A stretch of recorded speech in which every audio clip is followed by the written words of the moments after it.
दोस्तों वंदे मातरम। मैं राजकुमार माधव गुप्ता फिर से आपकी सेवा में। दोस्तों पिछला वीडियो मेरा पिछले महीने में रिकॉर्ड हुआ था जिसका शीर्षक था विकलांगता। दोस्तों मेरे दो परिचित लोग मुझसे मिले एक फंक्शन में और उन्होंने कहा कि आपका वीडियो तो अच्छा है लेकिन हम अपने बच्चों पे कितना ध्यान दे सकते हैं। हम अपना काम धंधा करें, नौकरी पे जाएं, बिजनेस करें, क्या करें, हम कितना ध्यान दे सकते हैं बच्चों पे। हम तो हमारी चलो ठीक है, आप कहते हो अच्छी बात है, हम भी कोशिश करते हैं कि हमारे बच्चों का भविष्य अच्छा हो, लेकिन ये चीज़ बच्चों के समझ में आनी चाहिए कि हमारे माता पिता जो हमारे लिए कर रहे हैं वो हम सही तरीके से करें, ऐसा कुछ होना चाहिए। ठीक है दोस्तों, आज तारीख है 13 फरवरी 2023। दोस्तों आज का जो विषय है वो लड़का लड़की दोनों के लिए है। तो दोस्तों ऐसा है कि आपके माता पिता भी सही कहते हैं कि वो आपका खर्चा वहन कर सकते हैं, आपको आज़ादी दे सकते हैं, आपको हर प्रकार से सहयोग दे सकते हैं, लेकिन आपको उनकी उम्मीदों पे खरा उतरना ये आपकी जिम्मेदारी है। जो बच्चे अपने माता पिता की उम्मीद पे खरा नहीं उतरते हैं, कसौटी पे खरा नहीं उतरते दोस्तों, आगे वो अपना भविष्य खुद बर्बाद करते हैं। आपको दोस्तों जो ये मौका मिला है ना, मौका शब्द जितना छोटा है उतना ही कम वक्त वो आपको देता है संभलने के लिए, कुछ कर गुजरने के लिए। अब आप सोचेंगे कि कैसे। दोस्तों आपको मैं एक चीज बताना चाहता हूं कि बीमारी जो होती है, बहुत सारी बीमारी होती है, उसके अलग अलग डॉक्टर होते हैं। बीमारी के बारे में दो लोग है ना बहुत अच्छी तरह से जानते हैं। एक तो डॉक्टर जिसने पढ़ाई की है, अपना वक्त पैसा खर्च किया हुआ है, मेहनत की हुई है और डॉक्टर बना हुआ है, वो बीमारी के बारे में अच्छी तरह से जानता है। उसके लक्षण कैसे होंगे, वो कब शुरुआत होगा, उसके प्रारंभिक लक्षण कैसे होंगे, उससे क्या इफेक्ट हो जाएगा, भविष्य में उससे क्या हो सकता है। एक तो डॉक्टर उसके बारे में अच्छी तरह से जानता है। दूसरा एक मरीज होता है जो उस बीमारी के बारे में अच्छी तरह से जानता है। ये दो चीजें होती है। दो लोग सिर्फ जो होते हैं बीमारी के बारे में अच्छी तरह से जानते हैं और उसके बाद में नंबर आता है रिश्तेदारों का। फिर उन लोग घर वाले जानते हैं कि बीमारी कैसी होती है, क्या होती है, इसके क्या दुष्परिणाम होते हैं। ठीक उसी तरह से दोस्तों अगर मैं मेरा अनुभव बता रहा हूँ, या तो मैं डॉक्टर हूँ या तो पेशेंट हूँ, दो में से एक चीज हूँ जो मैं आप लोगों को बता रहा हूँ कि आपको जो ये मौका मिला है ना, ये बहुत छोटा सा मौका है और जितना छोटा मौका है उतना ही कम वक्त वो देता है आपको अपनी जिंदगी को संवारने के लिए। दोस्तों समझ लो कि आप 12th में पढ़ते हो, आपकी इच्छा है फार्मेसी करने की, तो आप 12th के बाद में 2 या 3 साल का कोर्स है वो पकड़ लीजिए, या फिर आप डिग्री लेते हो 12th के बाद में 3 साल और फिर कोई कोर्स करना चाहते हो। जैसे कि अभी एक छोटी सी उदाहरण पकड़ो, आपको LLB करना है, तो अगर आपने डिग्री की है, डिग्री करना है, 12th में हो तो वो डिग्री का 3 साल और 3 साल LLB का, 12th के बाद करना है तो 5 साल। यानी आपके पास एक छोटा सा मौका है, 6 साल का पकड़ लीजिए, एक अंदाजा मौका 6 साल का मौका है आपके पास। 6 साल यानी दोस्तों 72 महीने। अब उसको आप 24 एक दिन में 24 घंटे, तो महीने का, साल का, 6 साल का आप हिसाब लगा लीजिए। और फिर क्या होता है, कॉलेज में है, दोस्ती है, दोस्तों के कुछ इशू होते हैं, बहुत सारे हैं दोस्तों। मैं भी कॉलेज गया हूँ, मुझे पता है और मैं ऐसी जगह पे मेरी दुकान है, मैं खड़ा रहता हूँ कि वहाँ पे बच्चों का, छोटे बच्चों से लेके नर्सरी से लेके कॉलेज है, उसके बाद में आईपीएस है जहाँ पे जनसंख्या के स्टूडेंट्स आते हैं बाहर से, उसके बाद में टाटा सोशल साइंस है। ऐसे बहुत सारे कॉलेज है, ऐसे कई कुछ कॉलेज ऐसे। तो दोस्तों ऐसा है कि बस आज इसका कुछ इशू हो गया, कल उसका कुछ इशू हो गया, इसको समझाने में, उसको समझने में, ये करने में, वो करने में वक्त निकल जाता है। बचता क्या है हाथ में? कुछ भी नहीं। मंजिल पे जाना है लेकिन कहाँ जाना है, कैसे जाना है, कुछ पता नहीं। बस रोज स्कूल जा रहे हैं, आ रहे हैं। तो दोस्तों कहने का मतलब है कि माता पिता आपके लिए जो मौका देते हैं, ये मौका आपके लिए, आपके सुनहरे भविष्य के लिए बहुत मायने रखता है। हीरा भी एक पत्थर होता है जिसे अगर अच्छे से तराशा जाए तो उसकी कीमत मार्केट में बढ़ जाती है।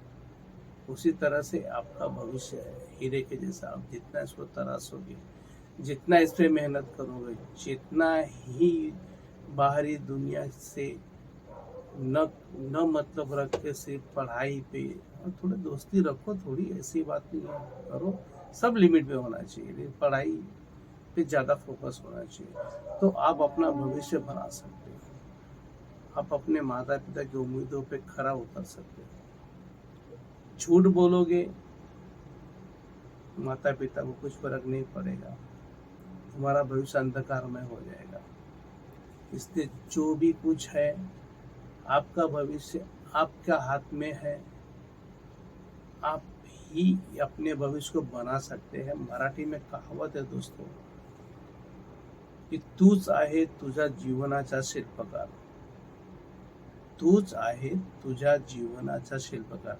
यानी कि आप खुद आपकी जिंदगी को संवारने वाले हो, बनाने वाले हो। बाकी कोई आपकी जिंदगी को बना नहीं सकता, आपकी जिंदगी को कोई दूसरा बना नहीं सकता, आपको खुद बनाना पड़ेगा।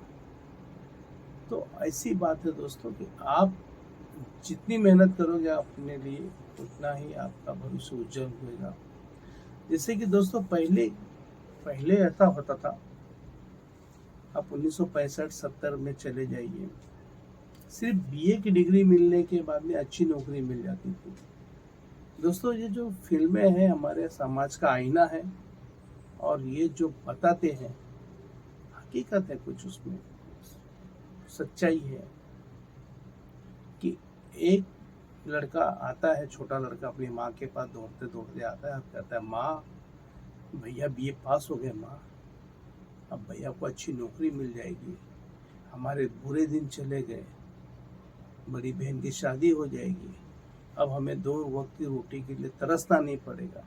दोस्तों हकीकत थी ये, उस टाइम बीए कर लिया, नौकरी फिक्स हो गई। लेकिन अभी ऐसा नहीं है। आपके अंदर जो कौशल है, जो हुनर है, कंपटीशन इतना बढ़ गया है कि आपको दिखाना पड़ेगा, करना पड़ेगा। तो यही मैं कहता हूँ कि आप खुद अपने जिंदगी के शिल्पकार हो। आप अपनी सोच बदलोगे तो सितारे बदलेंगे। मैं हमेशा कहता हूँ दोस्तों, नज़र बदलोगे तो नज़ारे बदलेंगे, सोच बदलोगे तो सितारे बदलेंगे। आपके ऊपर है कि आपको क्या चाहिए, आप क्या बनना चाहते हो। दोस्तों एक चीज है, आप किसी एक रूम में है, बड़ा सा रूम है, वहाँ पे 50-60 लोग जमा हुए हैं, आपको स्टेज पे लाके खड़ा कर दिया और आपसे कहा कि यहाँ पे लाल शर्ट या लाल, लड़कियां हैं तो लाल कलर की साड़ी हो, ड्रेस हो, लड़के हैं तो लाल शर्ट हो, लाल कुर्ता हो। कितने लोग हैं और गिन के बताइए। तो आप गिनोगे, आपकी नज़र सिर्फ और सिर्फ लाल पे जाएगी। उसके बगल में कोई हरा है, कोई सफ़ेद है, उस पर आपकी नज़र बिल्कुल नहीं जाएगी, सिर्फ आप लाल कलर ही खोजोगे। और ये प्रैक्टिकल ही है दोस्तों, अब जो खोजोगे वही आपको मिलेगा। कभी आप करके देख लो, ये सब प्रैक्टिकल किया हुआ चीज़ है। आप जो खोजते हो वही आपको मिलता है। आप आपकी जैसी संगत होगी वैसे आप पे असर होगा, जैसे आपके विचार होंगे वैसे ही आपको जिंदगी होगी। विचार क्या होता है दोस्तों? विचार एक सांचा होता है। जैसे कोई भी एक सांचा होता है, कोई एक डिजाइन होती है, वो तैयार की जाती है और लोहे जैसे सख्त चीज को पिघलाई जाती है। पिघलाने के बाद में उस सांचे में डाल दिया जाता है। अब चाहे लोहा लीजिए, एल्युमिनियम लीजिए, कुछ भी लीजिए, उसको उसमें डाल दिया जाता है और फिर उसको उस चीज का आकार दे दिया जाता है। ज़्यादातर एल्युमिनियम की को किया जाता है क्योंकि एल्युमिनियम नरम चीज है। तो उसी तरह से आपके विचार क्या है? आपके विचार से एक सांचा है। आपके विचार जैसे होंगे वैसे ही आप ढलोगे। अब आपकी मूर्ति वैसे ही तैयार होगी जैसे आपके विचार होंगे। तो विचार है, जिंदा है इंसान तो सांस चाहिए, उसको ऑक्सीजन चाहिए, सांस लेता है जिंदा रहने के लिए। और जिंदगी जीने के लिए इंसान के विचार होने चाहिए। जैसे उसके विचार होंगे वैसे ही उसकी आगे की जिंदगी होगी। बच्चों, एक बात हमेशा ध्यान में रखना, मैं अपने बच्चों को भी अक्सर यही बात कहता हूँ कि जिंदगी में जब संघर्ष होता है उसमें आपको कोई साथ नहीं देगा। आपको आपकी लड़ाई खुद लड़नी पड़ेगी। ये तो बोलता हूँ मैं कि काले पत्थर पे सफेद लकीर है ये दोस्तों। मेरा अनुभव है कि आपके घर वाले, आपके खास रिश्तेदार, घर वाले कोई साथ नहीं देगा। वहाँ सिर्फ और सिर्फ आपको ही संघर्ष करना पड़ेगा और आपका सबसे सच्चा साथी एक ही है। एक तो आपकी बुद्धि, एक आप हैं और एक आपका पैसा। पैसा खुदा नहीं है दोस्तों, लेकिन खुदा से कम भी नहीं है। ये चीज हमेशा ध्यान में रखिए कि आप किसी की बुराई मत करो, किसी का बुरा मत करो, लेकिन अपना लक्ष्य, अपना मकसद, अपनी मंजिल को ध्यान में रखते हुए, आगे रखते हुए उसकी तरफ ही आपको बढ़ना है। जब तक आप अपनी मंजिल पे बढ़ते हो, अच्छा काम करते हो, तो ही आप इस यहाँ पे टिके रहोगे। नहीं तो मुसीबतें तो हर दिन इम्तिहान देती है। मुझे लोग कहते हैं क्या तुम फालतू की बात करते हो, तुम्हारी वीडियो पे कोई ज़्यादा ध्यान नहीं देता है, लोगों को एंटरटेनमेंट वाली वीडियो चाहिए। मैं पिछले वीडियो में बता चुका हूँ दोस्तों। तो ठीक है, उनकी अपनी मर्जी है। कुदरत का एक नियम है दोस्तों कि या तो आप अपनी जो भी कुछ आपके पास है या तो आप दे के जाओ या तो छोड़ के जाओ। लेके जाने का सिस्टम ही नहीं है। तो मेरे भी यही विचार है कि मेरे जो भी विचार है वो मैं दे के जाऊंगा। इसे आज लोग अपनाए, कल अपनाए, कभी भी अपनाए। अगर एक बंदे ने भी अपनाया और अपनी ज़िंदगी सुधार ली, बहुत बड़ी बात है मेरे लिए। अभी मैं आपको एक उदाहरण देता हूँ दोस्तों। मेरे रिश्तेदार हैं, मेरे क्लासमेट भी हैं और मेरे रिश्तेदार भी हैं। उनकी लड़की 12th पढ़ के 1.5 साल से घर में बैठी हुई है। मुझसे कहा कि कोई योग्य वर हो तो मुझे बताइए। ठीक है, बोला आपकी लड़की के बारे में कुछ बताइए। तो बताया उन्होंने कि 12th पास है। ठीक है, और कभी पास हुई तो बताया 1.5 साल हो गया। तो मैंने कहा 1.5 साल में करती क्या लड़की? कुछ आपने कुछ उसे सिखाया, कुछ कोर्स विस कराया? कुछ नहीं, कुछ नहीं। अरे मैं कहा 1.5 साल से बैठी हुई है, अगर उसके अंदर अगर कौशल है, उसके अंदर कुछ इच्छा है तो करवाइए।